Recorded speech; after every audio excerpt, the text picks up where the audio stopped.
All right, so this is what we call the FABO. The FABO stands for, and you know how I always like to make up my own names for stuff, but it stands for flexible animal-based omnivore. Okay, which I think that's very descriptive of what it is, and I for a lot of us that have been through this progression, and even people who haven't, I feel like we all kind of gravitate towards these things that work, and we a lot of us do the same thing right now, and I'll explain what that is here in just a bit. So we're going to start with the what. Okay, so what is the FABO or flexible animal-based omnivore? This is our food pyramid, and you'll notice here at the bottom, as it pertains to plants, we're avoiding seeds of all kinds, including grains, legumes, seeds, and nuts, and then also nightshades, absolutes. Okay, the base of this food pyramid, meaning the majority of what you should be consuming, if you're abiding by this, is going to be animal foods, and then always using a traditional fat. And we have some suggestions here, but that is not limited to animal fats, right? So we've got things like fatty fruits like avocados and olives. Next priority would be superfoods. Our main superfoods are going to be bone stock, bone marrow, organ meats, collagen, fermented foods, and honey. So here we see a little bit of plants in that foundation. So these first two levels here should be priority as far as what you're seeking for their nutritional value. Then we have a little bit of the least toxic plants. All right, so this is our safe starches and root vegetables. We'll talk about why those are safer in a little bit. Fruits, including squashes. By the way, squash is technically a fruit. And spices and herbs. And then our flexible piece at the top, which is a minimal, the smallest part of what we do, are things like our full fat dairy, cooked veggies and greens, coffee and tea, alcohol. We could probably throw some other things in here, but that was just kind of my thoughts on that. Okay. And this is how a lot of us eat. Like a lot of us prioritize the animal foods. A lot of us are focused on, I'm really proud of you, the bone stock, the bone marrow, taking some organ supplements or eating, liver. Maybe we do some starches and fruits, and then some of us periodically will do some cooked veggies or something like that. So I feel like a lot of us have gravitated towards this, whereas in the very beginning, most of us started with a very balanced approach, which was, a pretty decent amount of plant matter. Maybe, you're eyeballing it, it looks like 50-50 plant matter volume wise to animal foods or something like that. And I think everyone has to start there. But we'll talk about why a lot of us gravitate towards this way of doing things.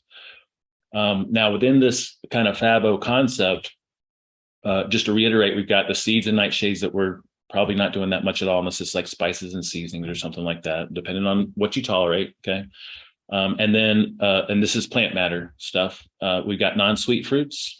We've got safe starches and squashes again. And then sometimes we're doing the hardy vegetables, but for most of us, we're probably cooking those. And then sweet fruits on occasion. Okay.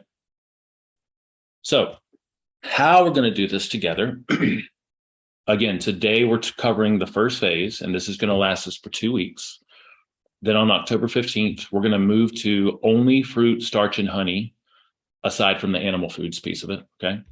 And then on October 22nd, we're going to do a week of 100% animal based, and that is no plants, and that's also no dairy. And then on October 29th, we're going to talk about reintroducing, and that is really one of the main purposes of doing this. This is not to say that plants are bad and that we need to be eating animal or carnivore based, because I don't think that is true for all of us or most of us. I got a guest speaker coming next year, Chris Masterjohn. I've shared some podcasts with him, PhD. Like I've followed him for over 10 years, and he makes a really good argument about why plants are important, but how to do it, But anyway, the whole point of doing this animal-based progression is really to fine tune and customize your way of eating, and to figure out what plants and or dairy you tolerate or don't tolerate, and that's going to change as time goes on. As an example, I for the most part could never do cassava-based stuff. So like the siete chips and the tortillas and anything that had cassava or taro or something like that in it. I would break out in these little itch patches behind my knees. It was really bizarre. I had some not too long ago, and I had no reaction. And I've also noticed my digestion is shifted in a really, really great way. And I have some ideas around that. But my point here is that we want to figure out what things we do best on, and we want to commit to that for a while. And we want to work on strengthening our system and our digestion. And then we want to always experiment with reintroducing these things, because the ultimate goal would be to have access to as many things as possible so that you can enjoy life and so that you don't have restriction. And at the same time, you're probably going to gravitate towards the things that feel really good to you anyway, which is what most of us do. It almost looks like that pyramid. Okay. So every meeting, we're going to have some plant restrictions. We'll have a superfoods focus, and then we'll have some guidelines around dairy, and then we'll have some liquids guidelines. Okay. First phase, all animal foods are in the deal.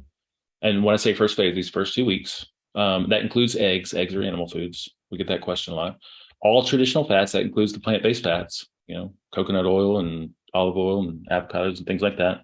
All full fat dairy are on the table. Plant matter, we're allowing lettuce, cucumbers, olives, avocados, fruit, squash, and our other safe starches. Okay. We're eliminating hardy vegetables. What I mean by hardy vegetables are the fibrous broccoli, cauliflower, asparagus, like the really tough stuff. Okay. We're eliminating nightshades, and we're also eliminating nuts, seeds, and legumes. Okay. Superfoods focus for the first 2 weeks is bone stock every day, most days. If you're still trying to make that work, these are ideal, but if you get it in once every few days, that's a win for you. That's great. A multi-collagen most days, and then raw unpasteurized honey most days. For liquids, clean water, sparkling water is great. Coffees and teas, LaCroix, Zevia, and I put this in here for me, an alcoholic drink per evening on the weekends. The reason that we want to do something like this is, again, to fine-tune our way of eating. Because the reality is that a lot of our symptoms that we're trying to resolve and improve come from something in the diet that is affecting us. And the majority of times that thing is going to be something plant-based. And that's just the reality of it. Not always, but the majority of time. There are some animal food triggers, for some people, egg whites, for some people, some of the albumin egg yolks, for some people, dairy. But for the most part, a lot of these things are plant-based. So that's why we have to try to figure out, which plants we do best on. And that's what's so great about this progression. So, and again, a lot of you may have heard this before, and this is in the guide, but just to reiterate, we had a dramatic increase in brain size starting at this same time that we started to consume more animal foods. All right. So, and the idea here is that the nutrient density and caloric density facilitated a bigger brain, and it also facilitated some changes in our digestive system.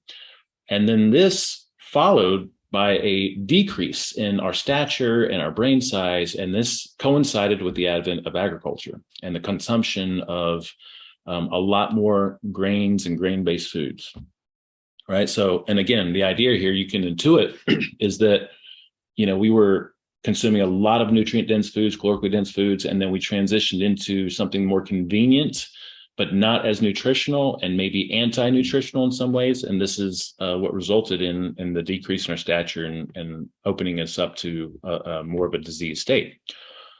So we covered this before, and definitely in some older SHT progressions. It's been a while since I've kind of talked about this stuff, but the expensive tissue hypothesis, I think this is in our latest guide, but there's a couple of scientists over in Japan that hypothesized that, well, first of all, they measured the overall metabolic rate of all primates, and they were almost identical. What was different was where that energy was being used in the body.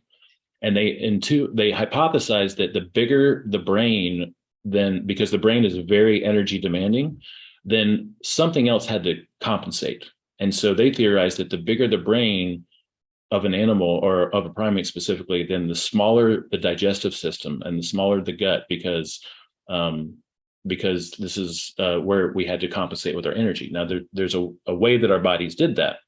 So here we see this little kind of a graph or pictures of a chimpanzee, an Australopithecine, and that is one of our ancient relatives. And then we have the modern human. You can see, our primate ancestors our relatives have much larger digestive systems compared to us, but ours is much more efficient. So again, maybe about 2.5 million years ago, it's estimated, we started scavenging. About 2 million years ago, we started to transition into hunters, and we became top level carnivore predators somewhere around maybe 100,000 years ago, followed by the advent of agriculture, where things started to kind of decline a little bit. So this is some information I pulled from Paul Saladino's book. He's one of the lead carnivore thought leaders.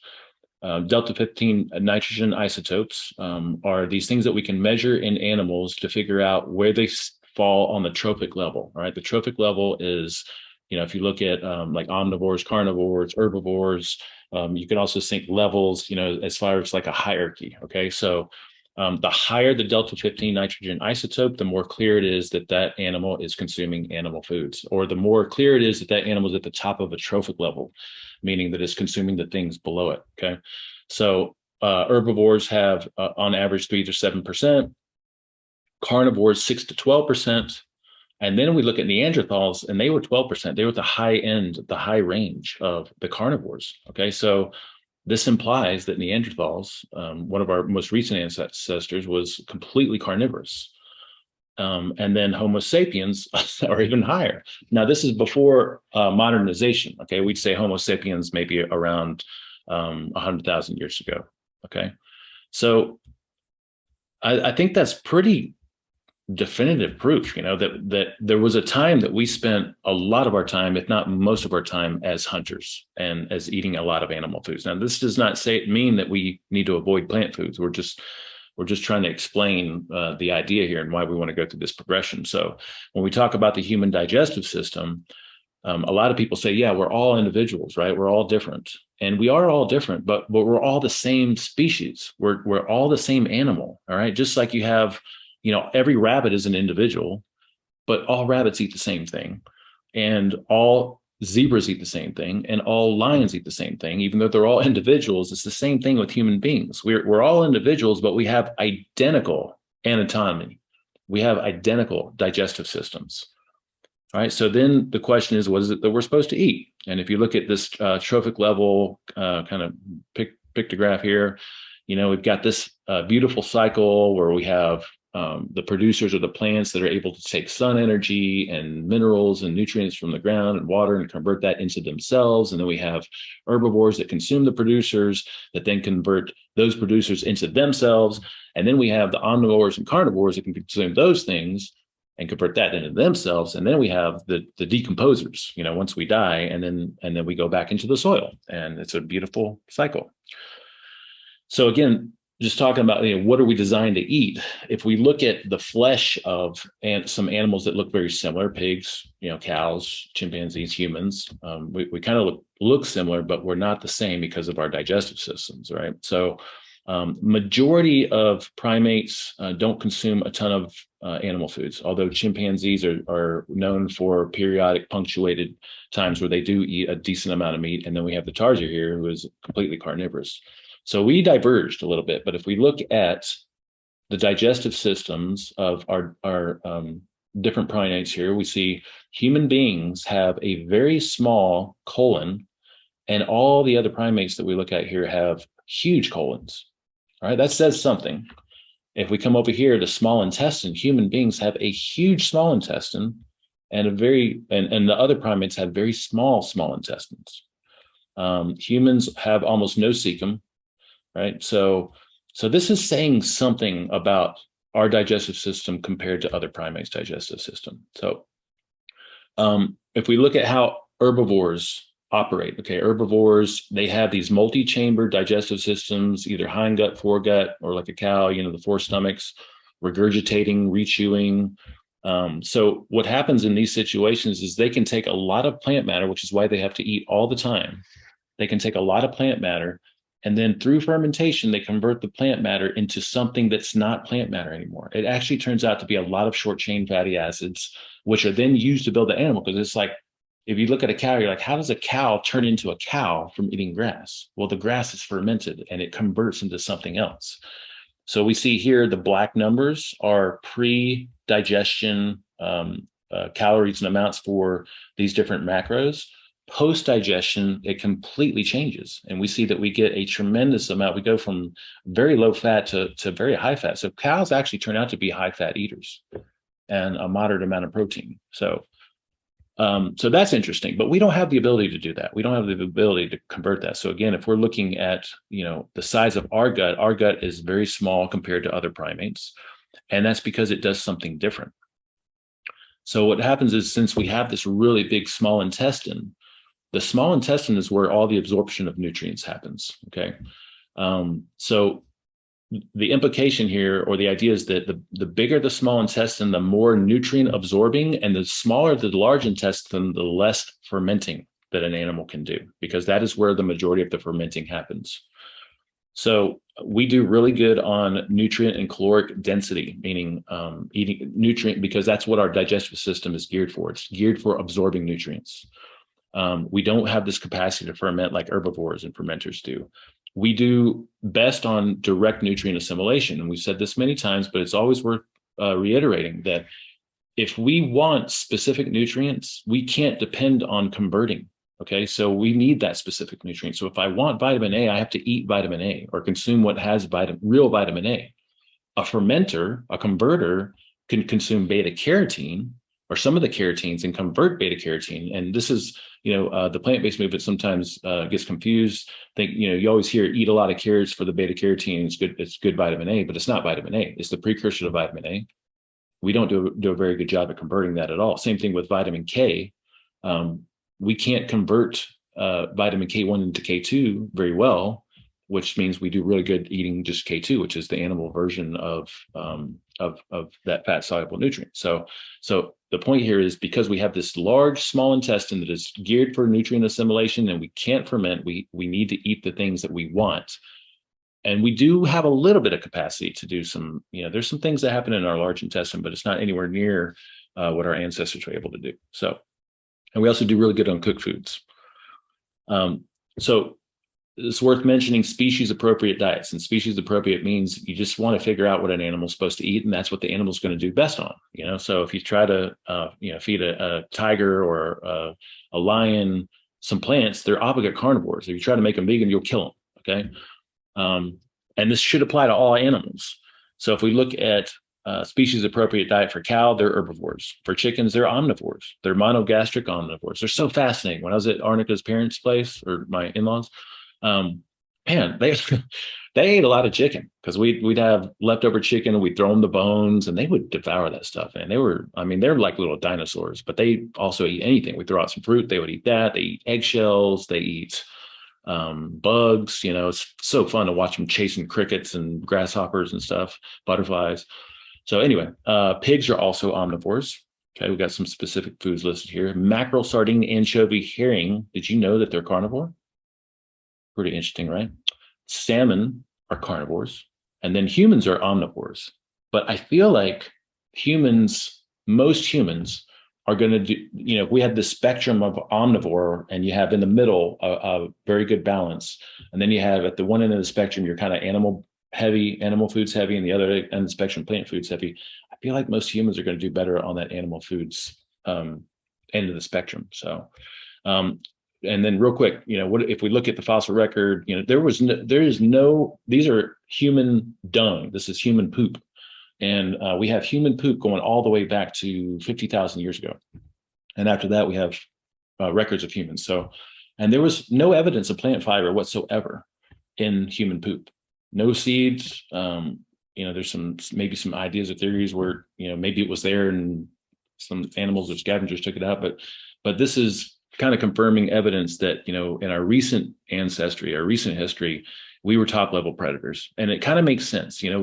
If you think about it like this, first of all, there's no cave paintings of humans gardening that I'm aware of. It's all about hunting. And if you study primitive, non-modernized populations, even in existence today, all they care about is hunting. Like it's not just ritualistic. It's important to them. They ritualize it because it's important to them, but it's important to them. It's like, if they have a choice between eating any kind of plants versus an animal, they're going to go for the animal all the time. They cherish it. There's been several groups that have gone out and visited with the Hadza. You probably heard about this on some podcasts, and the Hadza have been famously, in the mainstream narrative literature, described as being very fiber and plant-based, but the people that went to live with them said they weren't at all. Now, they would eat some berries that they knew were okay to eat, and they would eat some roots of some plants, which over there are very different from our roots, like, or like potatoes and sweet potatoes, they would chew on them and kind of suck the starch out of them. But the majority of what they cared about, all they cared about was hunting. That was it. And that's what made a man over there. So our ancestors would seek nutrients, and this is very primitive. Our ancestors would seek out nutrients and energy. So, and this usually equated to a lot of animal foods, and then also intuitively through ancestral wisdom, through passing down generation after generation after generation, figuring out what are the safest plants to eat. And for most human beings, that's going to be fruit, because that's the part of the plant that the plant wants you to eat. The plant wants you to eat the fruit. That's why it tastes good. That's why it's sweet. That's why the seeds are inside of it, because that means you'll poop it out somewhere else and distribute the plant. And then honey. So, and then just to finish up here, we had, when COVID first started, I did this talk on a concept I put together called nutritional vitality, trying to assess a food based on what I call nutritional vitality, which are these three pillars. It's assess a food based on nutrients, based on toxicity, and based on how it affects your metabolism.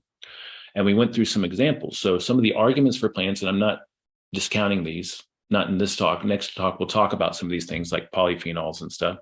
But the arguments is for nutrients, fiber, polyphenols, antioxidants, and people notice themselves getting better when they transition to eating more plants, which most of us realize now it's because they were getting rid of a bunch of the junk they were eating. But if we assess a plant based on nutrients, you don't have the same kind of nutrients. You don't have the same kind of nutrient density. A lot of the nutrients aren't accessible because they're bound up in fiber, and they have these anti-nutrients that are holding on to them because the plant wants these things. It needs these things. And then it doesn't really, vegetables don't really contribute either way to energy because they don't have a whole lot of glucose. But then there's toxicity in them. So a lot of plants are going to have phytic acid, oxalates, goitrogens, sulforaphane, phytolexins, these different types of plant pesticides that they use to protect themselves. Okay. Now that's not all plants. We're going to come out of this understanding, what's optimal for most people. And then we're also going to learn how to customize our way of eating. But if you look at a piece of meat, like there is nothing toxic about a piece of meat. And now we could say modern food system meat, yeah, but I mean, modern living in general, I'm sitting here breathing paint off these freaking walls right now. And, there's a new carpet here, like that just comes with the deal. But theoretically, ideally, meat, there is nothing toxic about meat, not to human beings, because of the way that our digestive systems work. So I put this little spectrum together. When it comes to nutrients, animal-based nutrients are very bioavailable. They're void of toxins. They're easily accessible. And I don't know if you guys see my picture up there. It's in the way there. But plant-based, not as bioavailable. Not saying you don't get anything out of it. It depends on what the plant is and how you prepare it. But not as bioavailable, usually packaged with toxins and usually bound up in fibrous walls. And then if we look at energy, the energy, ideally, what's optimal is getting our energy from our own bodies. So our body learns how to use its own body fat for fuel. It can make glucose through several different pathways. We have stored glycogen. We can make ketones if we need to. And then the next best thing is animal fats, right? Animal fats have a tremendous amount of usable energy. And then plant fats are fine. A lot of them we do good on. I think they're probably less exciting than some of the animal fats. Plant glucose, now that's a really good source of energy, is some of the things that are starchy and sweet. So our fruits and our starches. So those are, for most people, okay. But plant glucose that comes in things like grains and legumes and seeds and nuts, they're all packaged with a lot of toxins. So yeah, I think that's the majority of what I want to say. If we looked at a spectrum here, we'd say what's ideal in the plant realm for most people is going to be the fruits, which includes squashes, starches. I say non-sweet fruits simply because most of our fruits that we have access to today have been hybridized to the point that they're very, very sweet and not anything like fruits used to be. So that's what's ideal. And then we have on the far right, grains and seeds and nightshades, which are probably less optimal than anything else. And then in the middle, we have like our gray area stuff that we can, it just depends on what we tolerate.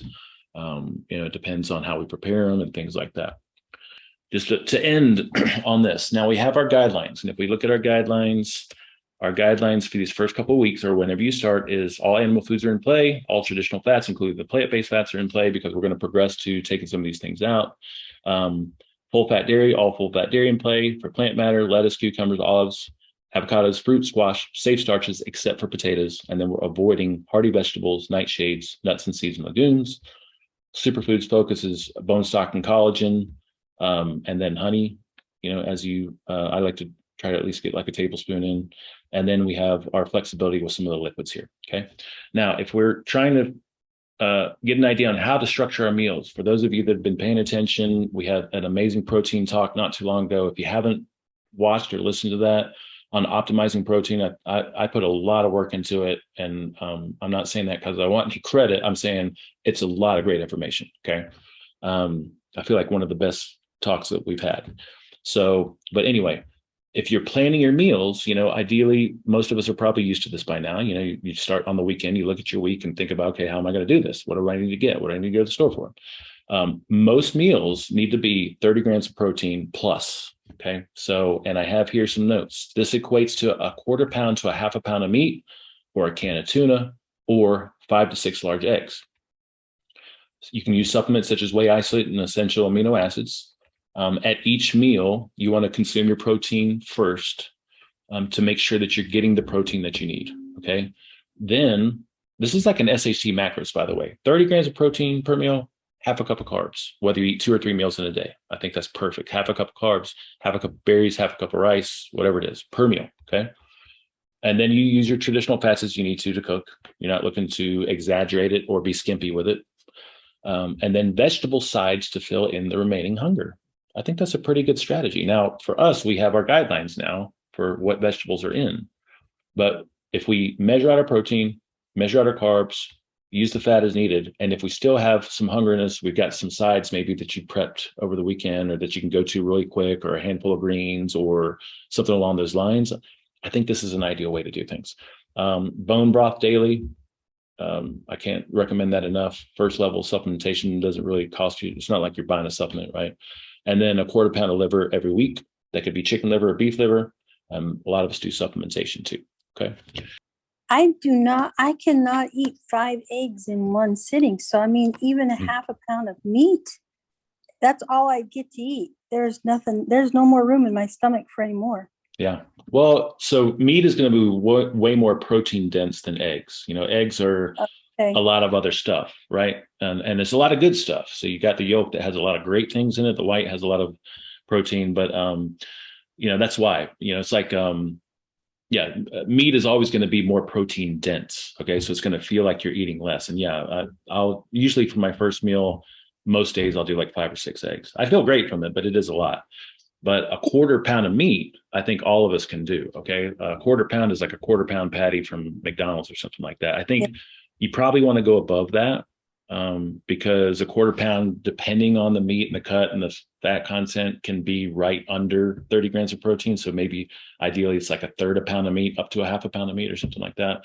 But, for some of my clients right now, especially some of my female clients, what we do is we just measure out like about a half a pound of meat per the meals. And that's the macros for the week, and then we got our starch, and if we're really diligent with it, we'll measure out the half a cup and not let ourselves do too much more than that, Yeah, I came in late. What about like the sweet potato yam again? Yeah. So you talking about for this progression? Yes. Yeah. So I'll send out this is the first phase. It's also got like our food pyramid here. This is what's ideal, or not ideal. This is what's kind of long-term for most of us. Okay. But if we come down to the first phase here, when it comes to plant matter, we have lettuce, cucumbers, olives, avocados, fruit, squash, safe starches, which includes the white rice and the sweet potatoes, but it excludes potatoes because potatoes are considered nightshades. And only like half a cup a day, not like at each meal. I'd say I have a cup at each meal, up to. Okay. So now if we go over to that little food, how to plan your meals, up to a half a cup per meal. Now, if I do 2 meals in a day, that's a cup of carbs. That's still really, that's less than 50 grams of net carbs. Even if I did 3 meals a day and I did half a cup, that's a cup and a half.